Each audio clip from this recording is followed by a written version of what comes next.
Friends, welcome to Bhumika kitchen. ನಾನು ನಿಮ್ಮ ಭೂಮಿಕಾ ಸುದರ್ಶನ್. ಇವತ್ತು ಮಾವಿನಕಾಯಿ ಕಾಯಿ ಸಾಸಿವೆ ಚಿತ್ರಾನ್ನ ಮಾಡೋದು ಹೇಗೆ ಅಂತ ತೋರಿಸ್ತಾ ಇದ್ದೀನಿ. ಈ ಗೊಜ್ಜಂದು ನೀವು ಫಸ್ಟೇ ರೆಡಿ ಮಾಡಿ ಇಟ್ಕೊಂಡ್ಬಿಟ್ರೆ ಫಂಕ್ಷನ್ಗಳಿಗಾಗಿರ್ಬೋದು, ಹಬ್ಬಗಳಿಗಾಗಿರ್ಬೋದು ನೀವು ಬೇಗನೆ ಪ್ರಿಪೇರ್ ಮಾಡ್ಕೋಬೋದು. ತುಂಬ ಈಸಿ ರೆಸಿಪಿ. ಬೆಳಗ್ಗೆ ಬ್ರೇಕ್ಫಾಸ್ಟ್ಗಾದರೂ ಮಾಡ್ಕೋಬೋದು, ಲಂಚ್ಗಾದರೂ ಪ್ಯಾಕ್ ಮಾಡ್ಕೋಬೋದು. ಬನ್ನಿ ಮಾಡೋದು ಹೇಗೆ ಅಂತ ತೋರಿಸ್ತೀನಿ. ಮೊದಲು ಮಿಕ್ಸರ್ ಜಾರ್ ಒಳಗಡೆ 1 ಟೀ ಸ್ಪೂನ್ ಸಾಸಿವೆ, ಹಸಿಮೆಣಸಿನ್ಕಾಯಿ ಖಾರಕ್ಕೆ ತಕ್ಕಷ್ಟು ನಾನಿಲ್ಲೊಂದು 6-7 ಹಾಕೊಳ್ತಾ ಇದ್ದೀನಿ. ಖಾರ ಕಮ್ಮಿ ಇರೋದ್ರಿಂದ. ಹಸಿ ತೆಂಗಿನ ತುರಿ 2 ಟೇಬಲ್ ಸ್ಪೂನ್, ಮಾವಿನಕಾಯಿ ಅರ್ಧ ಮಾವಿನಕಾಯಲ್ಲಿ 1/4 ಭಾಗದಷ್ಟು ಹಾಕೊಳ್ತಾ ಇದ್ದೀನಿ. ಹುಳಿ ಮೇಲೆ ಡಿಪೆಂಡ್ ಆಗುತ್ತೆ. ಇಲ್ಲಿ ನಾನು ಉಪಯೋಗಿಸ್ತಾ ಇರೋವಂಥ ಮಾವಿನಕಾಯಿ ಬಂದು ತೋತಾಪುರಿ ಮಾವಿನಕಾಯಿ. ಇದನ್ನು ನೀರು ಹಾಕೊಳ್ದೆ ಹಾಗೆ ತರ್ತರಿಯಾಗಿ ರುಬ್ಕೊಳ್ತೀನಿ.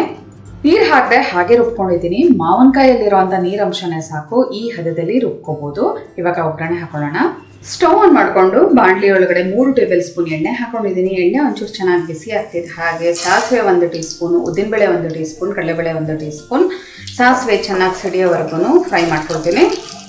ಸಾಸಿವೆ ಸಿಡಿಯೋದಕ್ಕೆ ಶುರು ಆಗ್ತಿದೆ. ಹಾಗೆ 1 ಗರಿಯಷ್ಟು ಕರಿಬೇವಿನ ಸೊಪ್ಪು, 1 ಒಣಗಿದ ಮೆಣಸಿನಕಾಯಿ, ಜೊತೆಯಲ್ಲೇ ಇಂದು ಸ್ವಲ್ಪ ಒಂದ್ಸಲ ಎಲ್ಲ ಚೆನ್ನಾಗಿ ಮಿಕ್ಸ್ ಮಾಡ್ಕೊಳ್ತೀನಿ. 1/4 ಟೀ ಸ್ಪೂನ್ ಅಷ್ಟು ಅರಿಶಿನ ಹಾಕೊಂಡು ಒಂದ್ಸಲ ಜಸ್ಟ್ ಮಿಕ್ಸ್ ಮಾಡಿದ್ರೆ ಸಾಕು. ಇವಾಗ ರುಬ್ಬಿರೋಂಥ ಮಿಶ್ರಣ ಹಾಕೊಳ್ತೀನಿ. ರುಬ್ಬಿರೋಂಥ ಮಿಶ್ರಣ ಹಾಕೋಬೇಕಾದ್ರೆ ನಿಧಾನವಾಗಿ ಹಾಕೊಳ್ಳಿ. ಎಣ್ಣೆ ಕಾದಿರುತ್ತೆ, ಸಿಡಿಯುತ್ತೆ. 1-2 ನಿಮಿಷ ಇದನ್ನು ಚೆನ್ನಾಗಿ ಫ್ರೈ ಮಾಡ್ಕೊಳ್ಳೋಣ. ಎಲ್ಲ ಒಂದ್ಸಲ ಚೆನ್ನಾಗಿ ಮಿಕ್ಸ್ ಮಾಡ್ಕೊಳ್ತಿದ್ದೆ. ಹಾಗೆ ರುಚಿಗೆ ತಕ್ಕಷ್ಟು ಉಪ್ಪು ಕೂಡ ಹಾಕ್ಕೊಂಡು ಒಂದ್ಸಲ ಎಲ್ಲ ಚೆನ್ನಾಗಿ ಮಿಕ್ಸ್ ಮಾಡ್ಕೊಳ್ತೀನಿ. ಇದನ್ನು ಹಾಗೆ 1-2 ನಿಮಿಷ ಬಿಸಿ ಆಗೋದಕ್ಕೆ ಬಿಟ್ಬಿಡೋಣ. ಫ್ರೈ ಮಾಡ್ಕೊಂಡು 1-2-3 ನಿಮಿಷ ಹೀಗೆ ಚೆನ್ನಾಗಿ ಅದನ್ನು ಫ್ರೈ ಮಾಡ್ಕೊಳ್ತಾ ನೋಡಿ ಸೈಡಲ್ಲೆಲ್ಲ ಎಣ್ಣೆ ಬಿಡೋದಕ್ಕೆ ಶುರು ಆಗುತ್ತೆ. ಇವಾಗ ಅನ್ನ ಹಾಕ್ಕೊಂಡು ಕಲಿಸ್ಕೊಳ್ಳೋಣ. ಒಂದ್ಸಲ ಇದನ್ನು ಎಲ್ಲ ಚೆನ್ನಾಗಿ ಮಿಕ್ಸ್ ಮಾಡ್ಕೊಂಡ್ಬಿಡ್ತೀನಿ.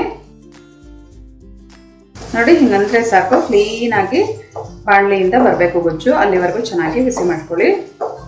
ಸ್ಟವ್ ಆಫ್ ಮಾಡಿಕೊಂಡು 1 ಕಪ್ಪು ಸೋನಾ ಮಸೂರಿ ಅಕ್ಕಿಯಲ್ಲಿ ಅನ್ನ ಮಾಡಿ ಇಟ್ಕೊಂಡಿದ್ದೆ.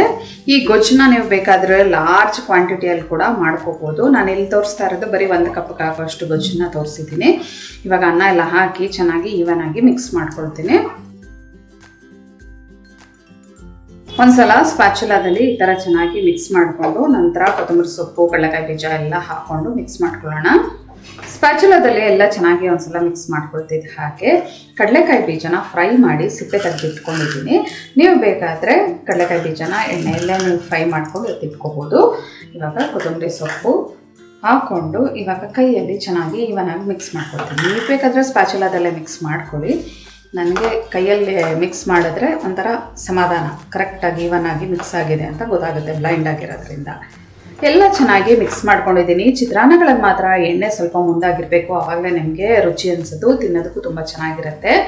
ನೋಡಿದ್ರಲ್ಲ ಎಷ್ಟು ಬೇಗ ಎಷ್ಟು ಫಾಸ್ಟಾಗಿ ಮಾವಿನಕಾಯಿ ಕಾಯಿ ಸಾಸಿವೆ ಚಿತ್ರಾನ್ನ ಮಾಡ್ಬೋದು ಅಂತ. ನಿಮಗೆ ಎಷ್ಟೊಂದು ವೆರೈಟಿ ಸಾಸಿವೆ ಚಿತ್ರಾನ್ನಗಳನ್ನೆಲ್ಲ ತೋರಿಸಿದ್ದೀನಿ. ಆದರೆ ಇವತ್ತು ತೋರಿಸ್ತಾ ಇರೋದು ತುಂಬಾ ಸ್ಪೆಷಲ್ ಆಗಿರೋದು. ಇನ್ನೂ ಮಾವಿನಕಾಯಿಗಳು ಸಿಗ್ತಾ ಇರುತ್ತೆ.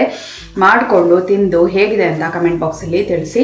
ಇವತ್ತಿನ ಈ ಸಿಂಪಲ್ ರೆಸಿಪಿ ನಿಮ್ಗೆ ಇಷ್ಟ ಆದರೆ ಲೈಕ್ ಮಾಡಿ, ಶೇರ್ ಮಾಡಿ. ಯಾರೆಲ್ಲ ಇನ್ನೂ ಭೂಮಿಕಾ ಕಿಚನ್ಗೆ ಸಬ್ಸ್ಕ್ರೈಬ್ ಆಗಿಲ್ಲ ದಯವಿಟ್ಟು ಸಬ್ಸ್ಕ್ರೈಬ್ ಆಗಿ. Thanks for watching.